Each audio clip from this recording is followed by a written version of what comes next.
What's up, YouTube, and welcome to Travel Adventures with Eric B. I'm Eric B, and today I have Jocelyn from Wolters World. And today we're going to be talking about 12 mistakes that travelers make traveling solo. So follow along. Let's get the adventure started. Welcome to Travel Adventures with Eric B. I'm Eric B. If you're new here, I offer travel advice. I am a solo traveler and I do vlogs to help you travel better and more efficiently. One thing I particularly tell solo female travelers is not to get overly drunk when you're off on your own. You really need to keep your inhibitions high, right? You need to like think clearly about the people around you and things. So being sober is kind of a thing. I'm not saying don't drink. I'm saying just don't be terribly drunk because we lose our inhibitions and we don't pay attention to our safety. And safety is like such a huge thing for us, you know, men, women, anybody traveling, doesn't matter who you are or what you are. You need to be like paying attention. We say your eyes forward. It's a Greek saying, two in front, two in back. You constantly like got your head on the swivel and pay attention. Like we talk about reading a room, you kind of need to be able to read situations around you, and that situational awareness is key, probably the number one thing that will keep you safe wherever you travel. Next mistake that solo travelers make is lack of planning. So you're not prepared for the weather. So you don't bring jackets when it's cold. You're in Iceland, it's wet, it's cold, you're not dressed for it, you don't have umbrellas. Also, research. Not doing your research on a city. You're missing out on lots of opportunities. You're walking by all types of monuments, events, and things. You have no idea what you're looking at or where you are. Not knowing the airports, that's another example of lack of planning, because big cities tend to have multiple airports. You fly into the wrong airports, not close to the city center, not close to where you need to go at, not knowing the area where you're staying at. One thing I like to do to get myself familiar with the area that I'm staying in is before I book a hotel, apartment, hostel, whatever, I like to type in the address on Google. And I go into Google Maps and I look at everything around it. I look at the address compared to the city center and the things that I want to see. I like to see if there's public transportation nearby I can catch to get there. So I do a lot of research on the location before I book my locations. But some people make the mistake, and I've made the mistake myself. I booked a hostel in Paris that was like way away from the metro lines, where you had to take like 2 buses out, and it was way in the wrong area, and that caused me issues trying to cancel it and get the better location at the last minute. So definitely need to research your locations, but in general, planning is key.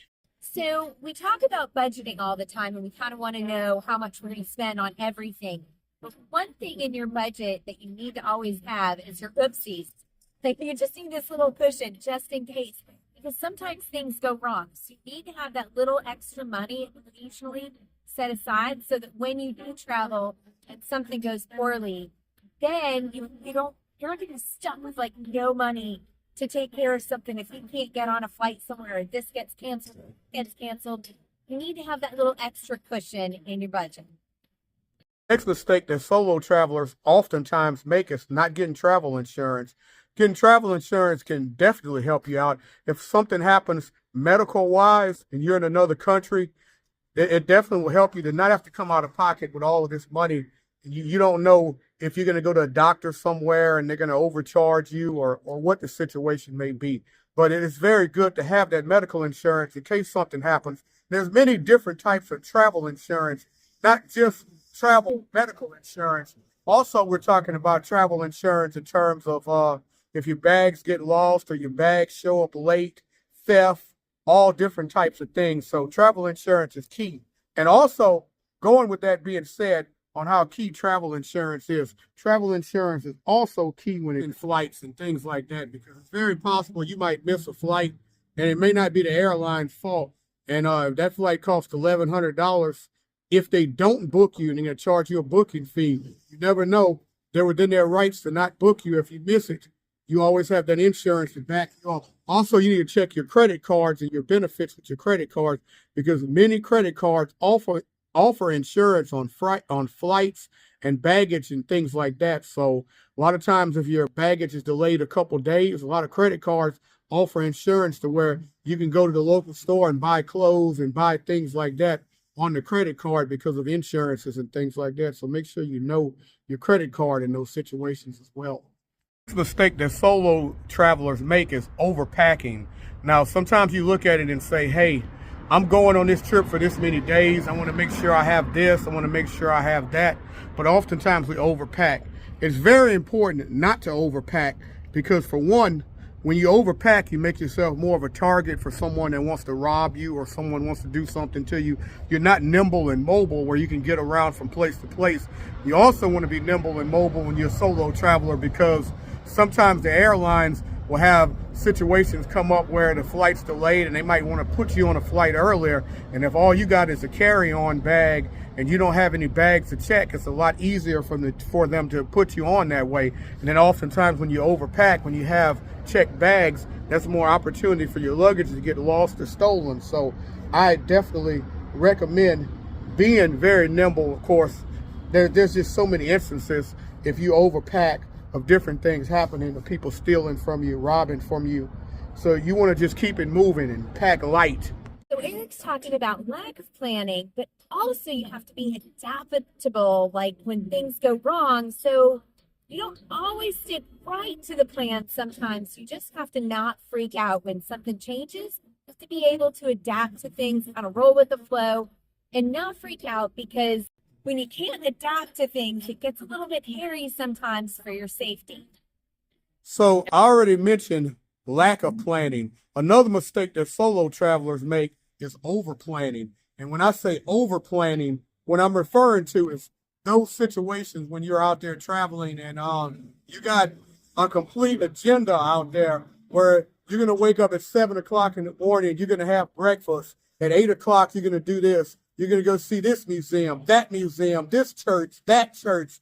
What tends to happen when you do that, lots of times you'll get burnt out and then you'll end up just getting lazy and saying, screw it, because the churches start to blend together. When you've seen 8 churches, you've been inside of all of them, you start running out of money. When you start spending money on everything that asks for money, when you go to look for every specific restaurant, you got to leave yourself open too, because sometimes you might find restaurants and things that aren't on your list of things to go see, or museums. You know, you got to leave a little space for those. You got to leave space to wing it a little bit. You don't want to completely wing it, because if you completely wing it, it may not end up going well for you. But you do want to be able to leave a little space to wing it for things to happen, because if you oversaturate your trip, what's going to end up happening is the trip's going to wear you out and you're not going to have as much fun.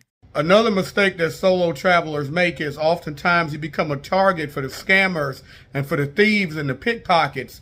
And you allow those scammers to get you because they'll come up to you and they'll start talking to you because they'll see you're by yourself, so you're automatically a target, and they'll pick on you a little bit. And solo travelers will cave to that. They'll put a little wristband on your arm and tell you something nice, and then they'll demand money or expect you to pay, or they'll do whatever. And a lot of times you're a target because you're solo, so they will come after you. So one of the big mistakes that we make as solo travelers oftentimes is allowing those scammers to get us.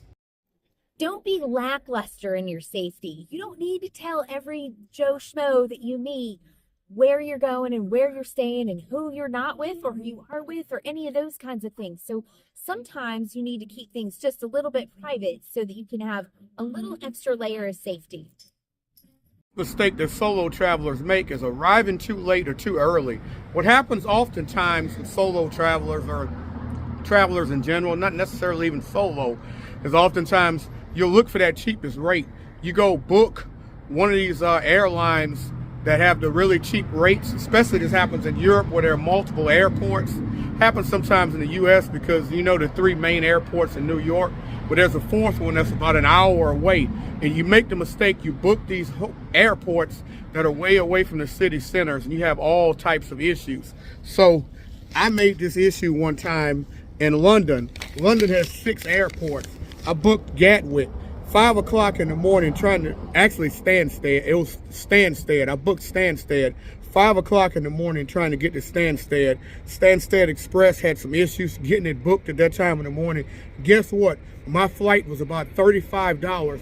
But guess what? For my Uber ride or my taxi ride, I spent about 200 pounds almost.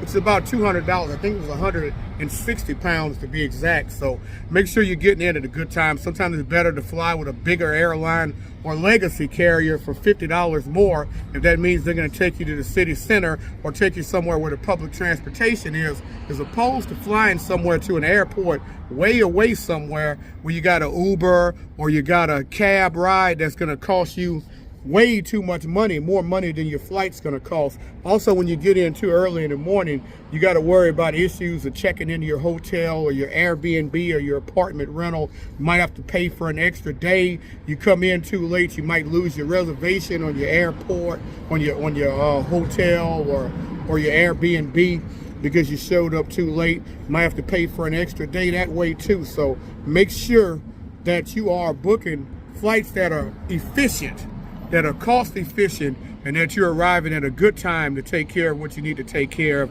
not getting in too early or too late, getting in too early on a weekend or getting out too late on a weekend on Sunday or something like that, and not being able to get to where you need to get to. I think people really make is not having an accountability partner. If you're traveling alone, it's a great idea to have somebody back home that has your itinerary. They have copies of your credit cards. Like if your credit card gets stolen or your passport gets stolen, you really need to be able to call that number on the back or report something stolen or missing or lost. And having somebody back home that knows all of that is a big thing. It's also great for them to know where you are, when you should be getting on a plane and things like that. But as we talk about accountability partners and people knowing where you are, it's also a good idea not to just tell everybody where you are. And the last mistake that solo travelers make is being afraid to travel solo. You should not be afraid to travel solo. And I understand you might have your travel partners, you might have family at home, people that you love to travel with. Never be afraid to travel solo. It's one of the most independent and rewarding things that you can do. It opens you up to the world and you'll see things from a totally different perspective traveling solo. I recommend that everyone travel solo, whether you're married or have a family or not. I think traveling solo is very important for your individual independence. And also it's a great opportunity to go meet people and to go out there and explore. So that's a big mistake that a lot of people make, that some that travel solo, maybe for work, or some that's afraid to travel solo. You should definitely not be afraid to travel solo. It's a great thing. Go do it. Folks, I hope you got some great information from these tips, and I hope they help you out whether you're traveling solo or you're traveling with a group of people or friends or significant others. And if you find value in this video, please hit that like button, people. And that's all, folks. I hope you enjoyed this video. If you did, I ask that you please hit the like, please hit the subscribe button, please hit the bell notification so you can have more videos coming out. And as always, remember, live today, grow today, tomorrow's never guaranteed. Peace and travel. Lots and lots Of travel. Thank you so much for watching. If you enjoyed, please hit the like, share, subscribe button. Leave any comments below. I love to interact. And if you would like to help the channel continue to grow, please consider hitting that join button and becoming a member of the Peace Corps and help us continue to grow as a travel community.